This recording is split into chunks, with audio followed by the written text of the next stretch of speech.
Hello and welcome to another episode here on my channel. My name is ChaosMole and today we are taking a deep dive into the newest footage of Diablo 4 and some other information we got from the big showcase at the Xbox/Bethesda showcase yesterday. If you were like, wait a second, Blizzard was there? Yeah, I was surprised too to see them there, to be completely honest. But finally, they brought us some new Diablo 4 footage, and not just footage, but actually tons of information and new announcements. So let's get some facts down before we are going into the nitty-gritty of what they have showed us. And then of course we have an official blog post also coming up.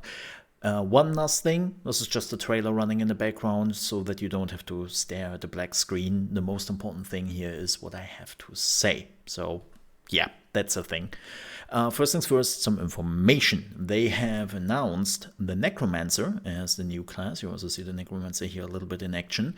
And that is now the 5th class. And they made it very clear that this, yes, is the final class for Diablo 4. So for everyone who hoped that they will see a Paladin or Crusader, not at release, that is. Nope, because we have to wait till maybe afterwards in an expansion, or they offer just characters that will sell to us. We have to see. But yeah, the Necromancer is the 5th and final class. Also very important to note, they didn't give us a release date, but they said 2023. And Microsoft made it clear in the showcase that everything we are seeing at that day will come out in the next year. 12 months from now is the latest. So this game is coming out between tomorrow and next year in June. Now, of course, we all know Blizzard.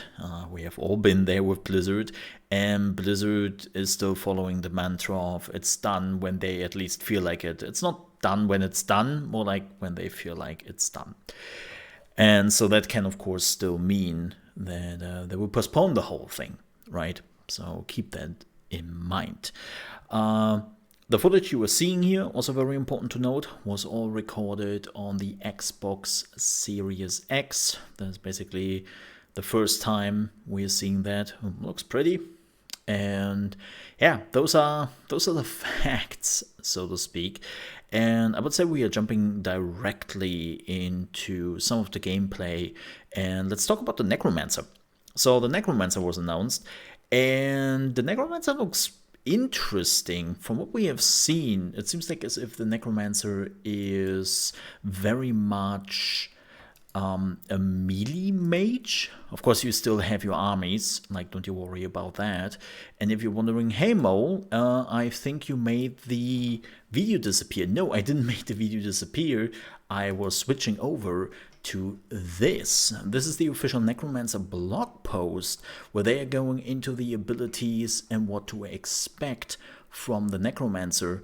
And the really three interesting parts here is, as I said, the Necromancer is a little bit closer to what we have seen in Diablo 3, right? You can go up close, you're still summoning your minions, and you have to fill up your energy resource you're using, right? You have like a specific energy resource, it's called Essence, and you fill that up automatically, slowly, and then there are abilities like your Scythe attack in front of you, which will give you more Essence and all that.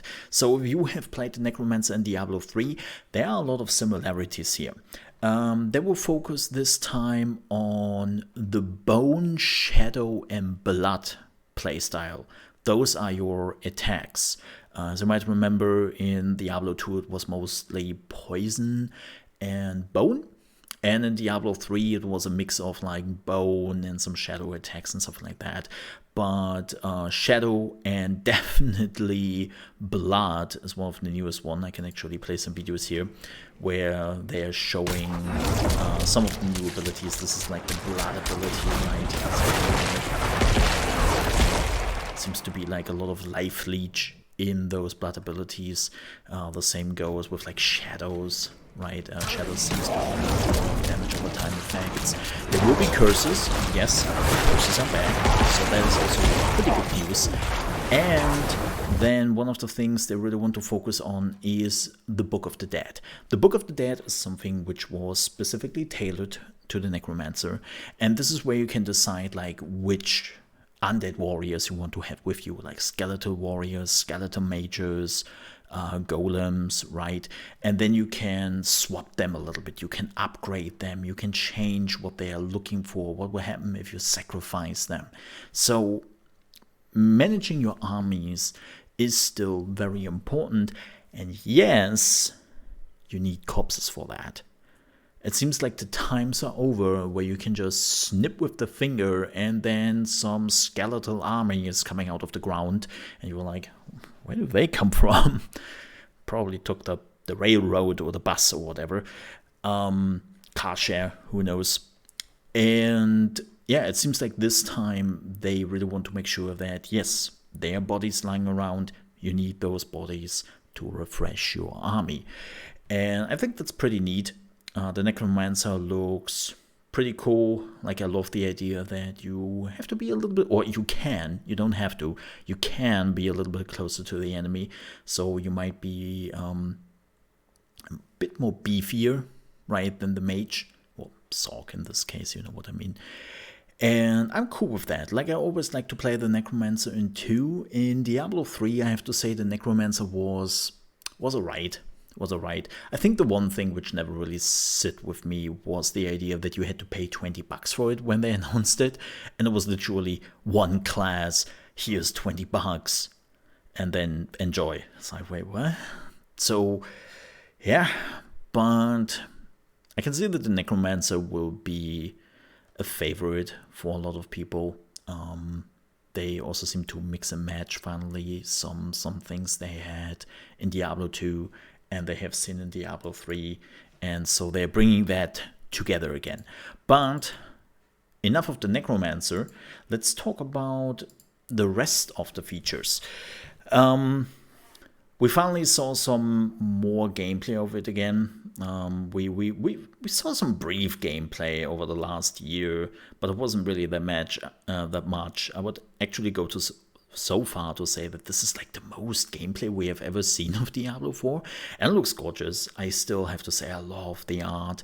It's very dark and gory now, and they're definitely going back to the old Diablo 2 roots, and I'm just super happy about that because I could never with the Diablo 3 art style. Don't get me wrong, I've played the game, and I think Diablo 3 had completely different issues, but man, the art style was definitely one of the problems I had with the game. So I'm glad that they are going back to this look and the feeling again, to look at a very, very gory experience and very dark experience. A lot of gray, but there's still some color here and there. So I think they're doing a good job with that. The same goes with the abilities. They showed a lot of abilities in the video from all the different classes, not just the Necromancer. And I was actually really happy about that, because it seems like they take a lot of ideas from the old, like Diablo 2, but also Diablo 3 abilities. So they try to find a good balance between what we had then. And they bring some new abilities to the table, which I think is fantastic. There was one ability in particular, you might have seen it already in the trailer. It's this, when the Sork is summoning the snake, like the fire snake. That looks pretty awesome in my opinion. And yeah, I'm really looking forward to the art style. Now let's talk about the gameplay. Oh boy. So, as per usual, you are killing a lot of monsters, and the first big change, which I think they have never fully communicated that much with us, or at least I don't remember them mentioning it, is that this is an open world game. It is a complete open world game where you just decide where you want to go and what you want to do.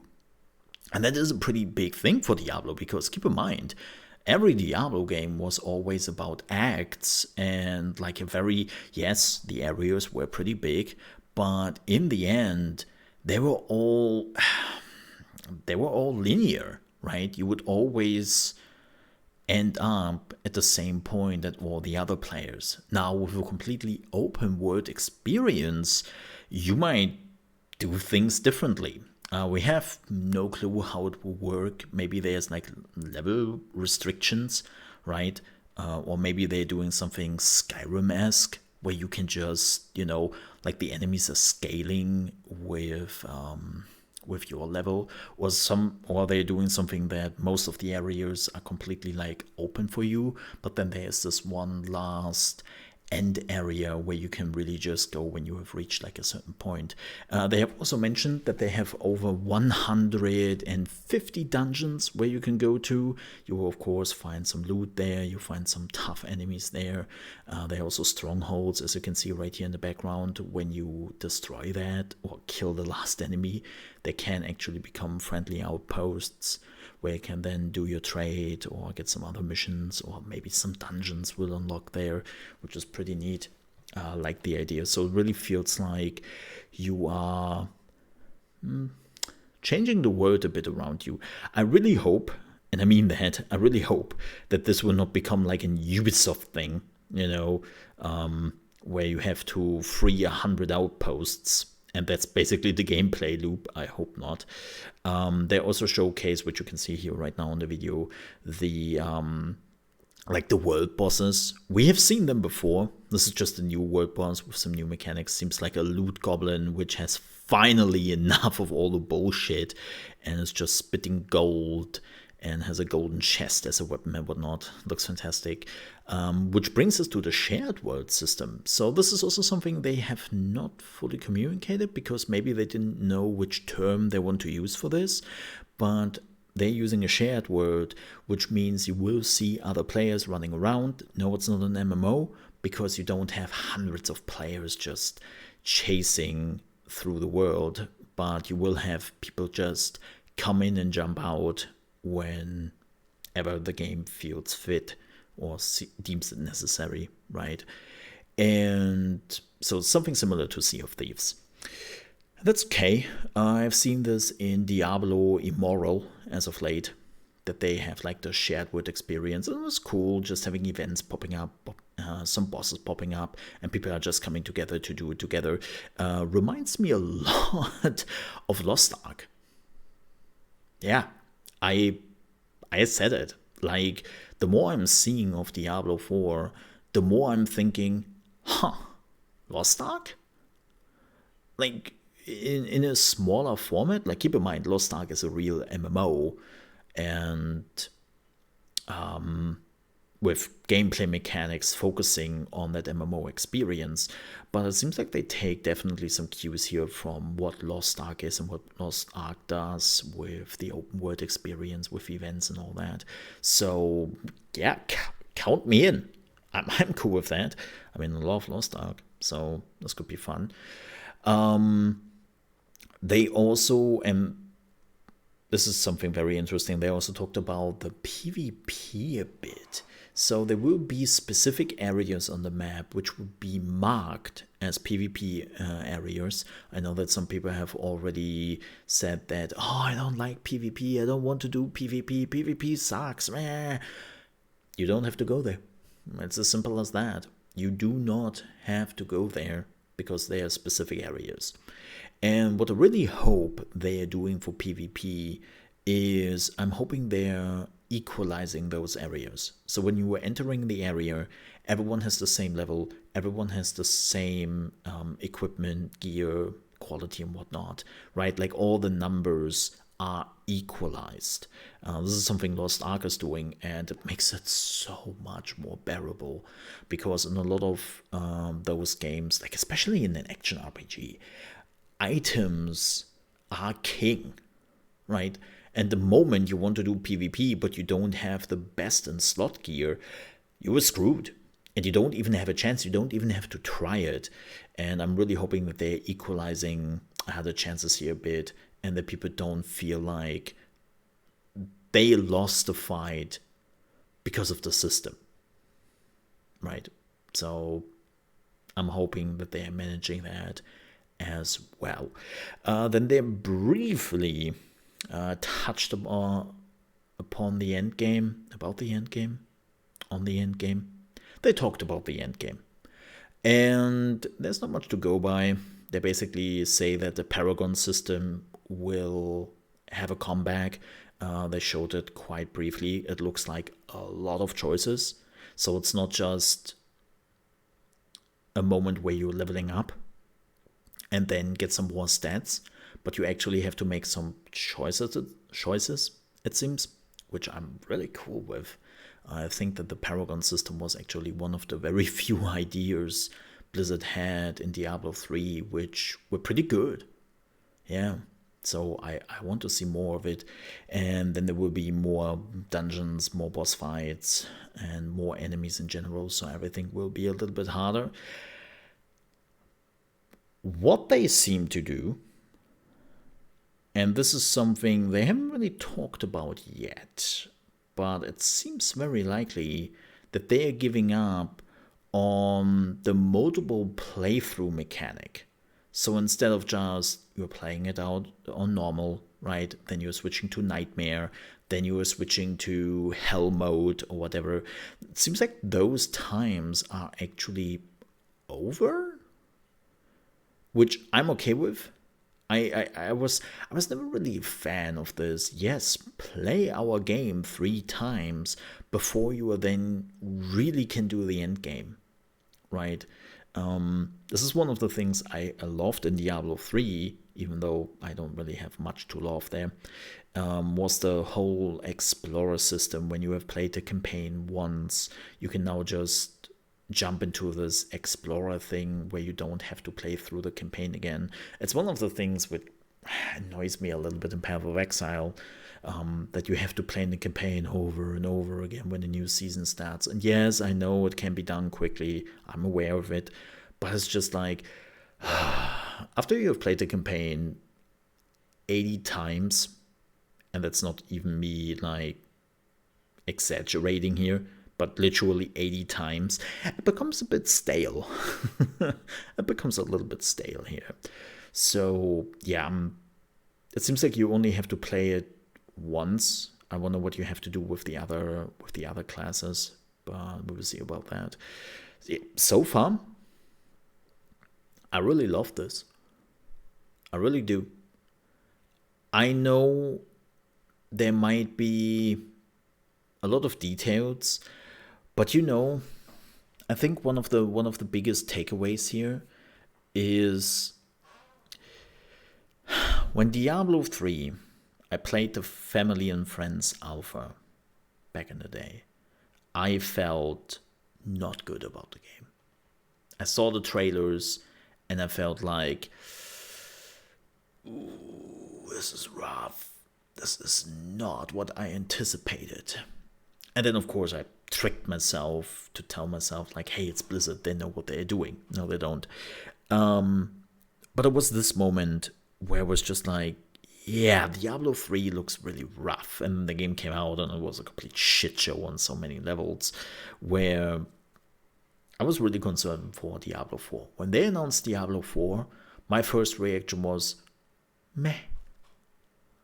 Meh. And now, haven't seen all the trailers, have seen this little deep dive, I'm really positive. Now, the one thing I hope, now that the sign-ups for the beta of Diablo 4 is actually open, I really hope that the beta will start in 1 or 2 months, and that we have at least 3 or 4 months of testing, and they will give us the whole game. I know this is a lot to ask, but I will be honest, after Diablo 3 and that beta, which was literally reach level 11, which takes you like 2 hours of gameplay, and then nothing else happens, and you couldn't test anything, you couldn't see anything, you couldn't give any feedback whatsoever. I think a lot of the problems could have been avoided if they wanted to. And this is what I'm hoping for Diablo 4. that they're willing to listen to the community early, that they want to gather the feedback early and make some changes where they have to do them. And especially now with the Xbox acquisition drawing closer and closer, because, well, they showed up on the showcase. I hope they are doing this early and Microsoft is giving them enough time, which they have been doing and have been showing for other games. So yeah, again, maybe we don't need it. Maybe it's really that good that everyone after 4 hours of playing the beta will say, you know what, this game will be amazing. Like, it's great, right? But I'm just a bit cautious with after Diablo 3, that's all. But yeah, it reminds me a lot of Lost Ark as my TLDR, and I mean that in a positive way. They also announced, by the way, one last thing I completely forgot to mention, that this will be a $60 full price title, and the only microtransactions they probably will have in the game, well, not probably, but will have in the game, are like cosmetics. We just don't know what that is exactly. And yeah, that's alright. As long as we're also getting more content out of the game over time, because it seems like Diablo 4 will be closer to a live service game. I'm okay with that. But with that said, we are at the end of the video. Thank you so much for watching. If you enjoyed this video and you are on your way out, I would appreciate if you leave a like. If you're new to the channel, you want to see more reaction videos, I do gaming news, my thoughts videos right here, do guides to new games. Diablo 4 will probably be a lot of guides from me coming. I would appreciate if you might leave a subscription. And if you want to support me further, you can do that now on patreon.com/ChaosMole, and you can find out what we are cooking up there. You will find the link in the video description. And again, thank you so much for watching. Stay safe, and I'll see you next time.